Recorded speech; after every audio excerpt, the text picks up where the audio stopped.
something that actually kind of frustrates me, to be perfectly honest. You're gonna have to hit me over the head with a mountain of evidence. And trust me when I say, if you were to eat this way, you're gonna feel it. You'll look better, your skin will be clearer, and you'll have better biomarkers, and that's gonna translate to better health today and better health into the future. Hey, Dr. Cyrus Khambatta, thank you so much for doing this interview. Could you give your thoughts and kind of review the Mediterranean diet as a nutritional biochemist? A lot of people think that the Mediterranean diet is like the optimal diet for wellness and for longevity. And if you go back, hundreds of years in the past, what you'll find is that the Mediterranean diet that used to exist back then is different than the Mediterranean diet that exists today. And over the course of time, the Mediterranean diet has been sort of altered due to the fact that there's a lot of processed foods that are still in the that are in the European ecosystem, and the macronutrient content of the diet has also shifted. So the Mediterranean diet is just sort of like a catch-all term for a plant-focused diet that also contains a little bit of cheese and a little bit of fish and small amounts of meat. And the fact that it's plant-focused is obviously a very good thing, but one of the things that we find somewhat problematic is the fact that when you increase your cheese and or meat and or fish intake, there's a lot of, the evidence-based research demonstrates that there's a lot of chronic disease that can be initiated and can promote as a result of having those foods in your diet. Another thing that the Mediterranean diet also has a lot of is oil, and particularly olive oil. Now, there's this huge debate in the world of especially plant-based diets as to whether or not olive oil is actually healthy for you or not. Some people say, yeah, it's good for your cardiovascular health, and some people say, no, it's terrible, don't eat it. We come from a diabetes perspective, and so we're constantly teaching people how to transform their diabetes health and how to really maximize their blood glucose control, and in most cases be done with diabetes altogether. And we find that people who consume oils, whether it's coconut oil or olive oil or MCT oil or any of these like canola oil variations, that the people who put those in their diet end up with higher blood glucose. And a small amount of olive oil today for dinner can result in a higher fasting blood glucose down the road. A little bit of oil in your lunch today can cause blood glucose elevation 6 to 12 hours afterwards. And we see this over and over and over with people.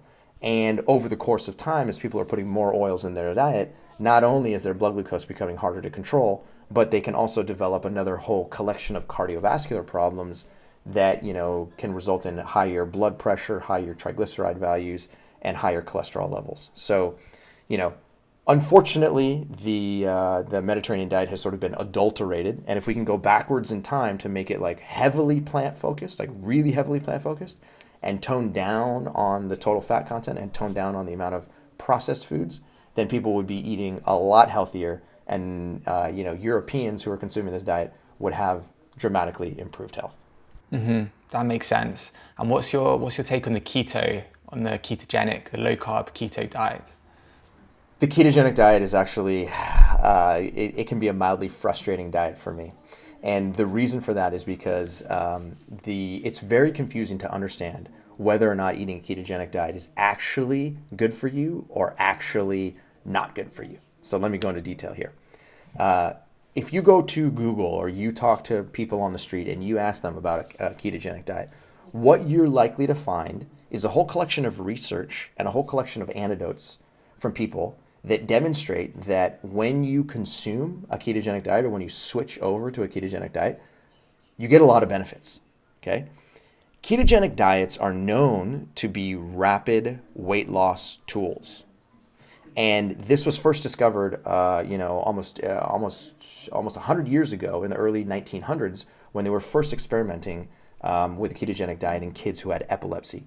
And they gave them these diets because what they found is that when you feed a kid who has sort of excessive neurological activity that's causing frequent seizures, and you feed them a ketogenic diet, the seizure incidence goes way down and their brain activity actually calms down, which is a good thing for them. Since that time, these ketogenic diets have been used for any number of other chronic diseases like cardiovascular disease, chronic kidney disease, fatty liver disease, and diabetes. And what researchers have found is that when you switch over to a ketogenic diet, one of the first things that happens is people lose weight. And there's a lot of sort of metabolic reasoning why that is the truth. But people, from their own experience, as soon as they start eating a ketogenic diet, if they're overweight, they start losing weight. And then as a result of losing weight, well, guess what else happens? Their cholesterol comes down. Their blood pressure comes down.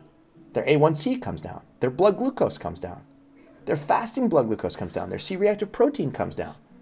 And on a piece of paper, after doing a ketogenic diet for like 3 months or 6 months, they look at it and they go, hey, doc, look at all these numbers.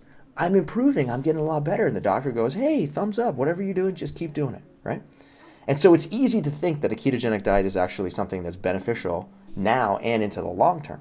But if you look at the data, if you look at what happens to people who consume diets that have a high degree of animal products in them, which is what a ketogenic diet generally is, what you'll find is that people who eat more animal-based foods suffer from more chronic diseases into the future, okay? Maybe not right now, not right here, not today. For the first 6 to 9 months or so, sometimes even 12 months, there's an improvement in these biomarkers, but then over the course of time, people end up with higher fasting blood glucose, higher A1C levels, which are both indicative of type 2 diabetes.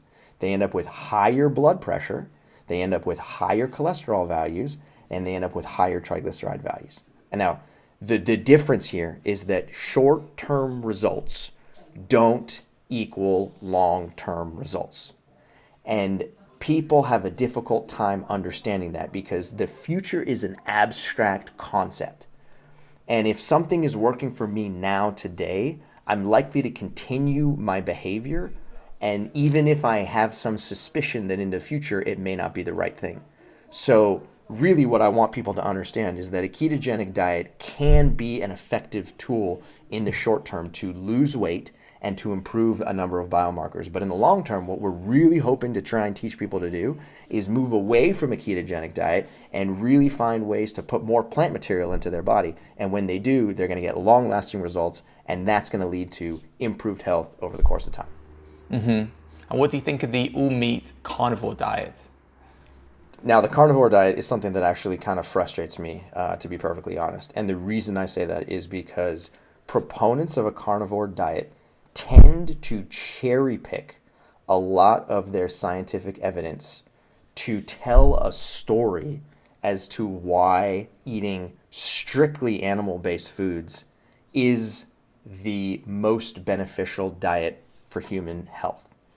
And if you look through the research that carnivore advocates suggest and they promote, what you'll find is that a lot of these research papers are done in very small numbers of people over very short time scales, like 10 weeks, 12 weeks, 14 weeks, 16 weeks, something like that. Okay, and oftentimes these research papers tell a story about the fact that somebody or some group of people living with a condition ate a carnivore diet and all of a sudden that condition started to improve. Okay, so that's the case with a lot of diets, whether you're talking about a paleo diet, a plant-based diet, a Mediterranean diet, a number of these diets. When you start to clean up your overall food intake, you start to see a lot of benefit. One of the main problems with a carnivore diet, one of many problems in the carnivore diet, is that a carnivore diet has no fiber. And that is a problem, okay? Eating a diet that contains not just a small amount of fiber, but no fiber, okay? Because carnivorous foods, when you're consuming animal-based foods exclusively, and even if you're doing it, the way that a lot of these carnivore advocates suggest, which is basically called nose-to-tail nutrition, where you eat literally every single part of the animal that's edible. When you do that way, you're getting zero fiber because fiber only grows in plants, period, end of story. And when you consume a diet that is very low in fiber or devoid of fiber, you are doing your microbiome a disservice, a very large disservice. Your microbiome contains trillions of bacteria, and these bacteria change the bacterial species and the population inside of your gut changes in response to the foods that you put in your mouth. So when you're eating a diet that's devoid of fiber, then the bacteria inside of your colon adapts so that they are the bacteria that metabolizes the byproducts of the food that you're eating. When you start to eat a plant-based diet, then all of a sudden they change once again to become more fiber metabolizers. And the research is incredibly clear. I mean, there are literally volumes of books written about the fact that fiber is not just beneficial for your gut microbiome, it is required. It is required for optimal gut health in the long term. And there are a number of anti-inflammatory compounds which are promoted or which are produced in response to the consumption of fiber. And when you're eating a carnivore diet that has zero fiber in it, you are not benefiting from those anti-inflammatory compounds, and you're actually secreting pro-inflammatory compounds, which can increase your risk for many chronic diseases, especially diseases of your digestive tract. So, again, the carnivore diet is something that's brand new, okay? Brand new in the sense that it's been around for 5 years, 10 years or so.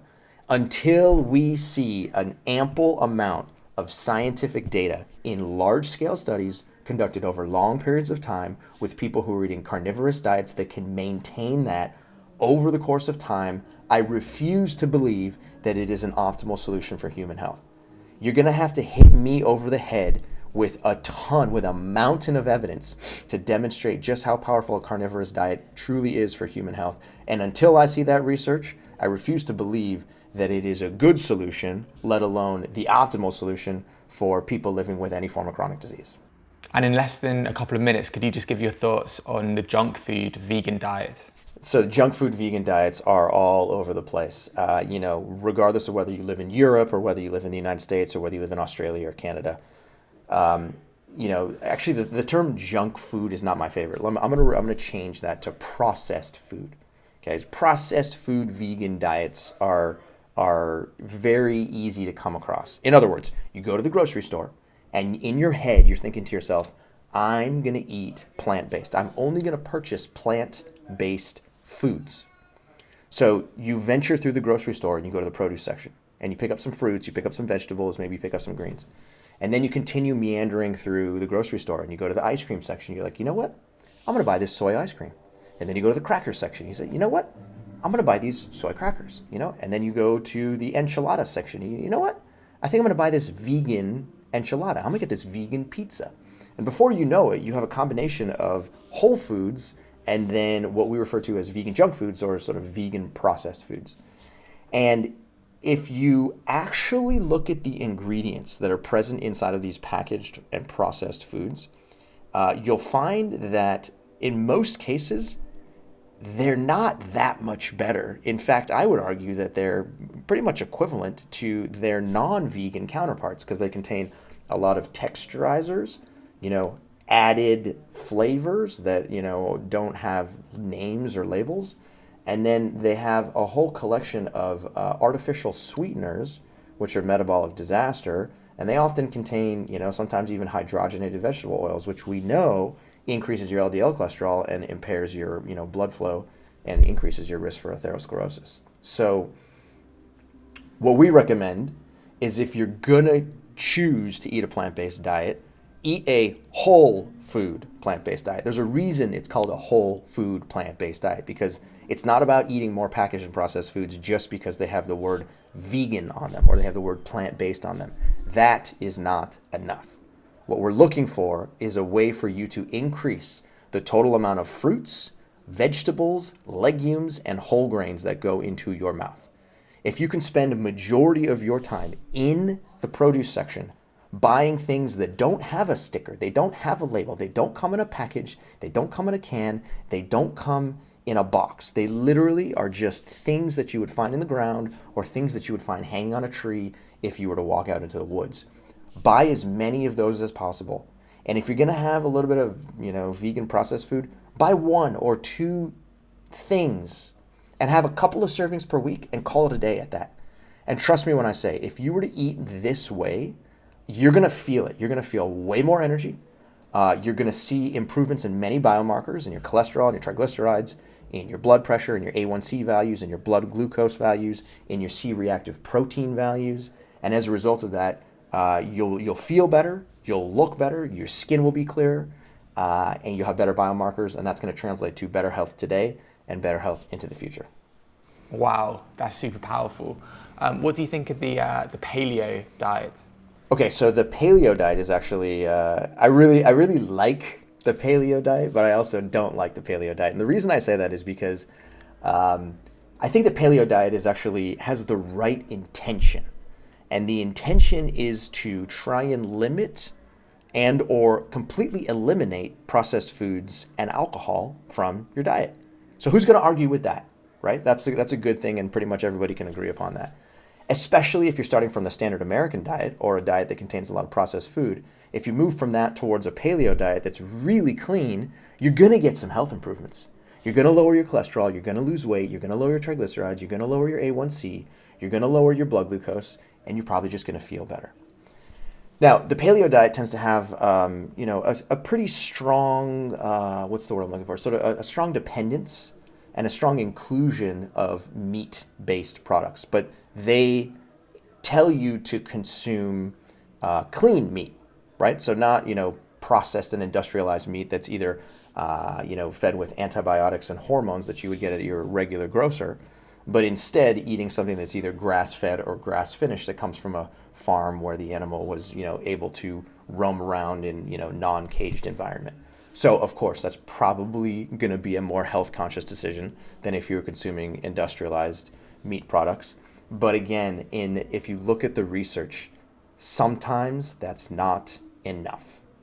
Okay? Now, if you're living with some form of chronic disease, whether it's any form of cardiovascular disease, high blood pressure, high triglycerides, high cholesterol, coronary artery disease, atherosclerosis, or you have some version of diabetes like prediabetes, type 2 diabetes, or type 1 diabetes like myself, oftentimes in that state, yes, cleaning up your diet is important, but it's necessary. It's required to be just a little bit cleaner, even a little bit cleaner than the paleo diet can afford. And that's why we're huger fans of a fully plant-based diet, or as plant strong as possible from 100% whole food sources. And we find that people who are successful at limiting their intake of meat in particular, and especially dairy products, get way better results, not only in the short term, but also better results into the long term. So that's why we like to tell people, hey, listen, if you're eating a paleo diet, like that's a great thing, but why don't we take paleo and why don't we shift it just a little bit further towards the plant side and make it just a little plant heavier? And when we do that, then people end up getting better results, and those results stick for a longer period of time. Thank you so much, Dr. Cyrus Khambatta. I really, really appreciate it. Just to the audience, Cyrus and his business partner, Robbie, have got a free 90-minute webinar coming up, which I'll link down below. Get access on the exclusive link down below to get some tips about how to lower your blood pressure, triglycerides, cholesterol, and much, much more.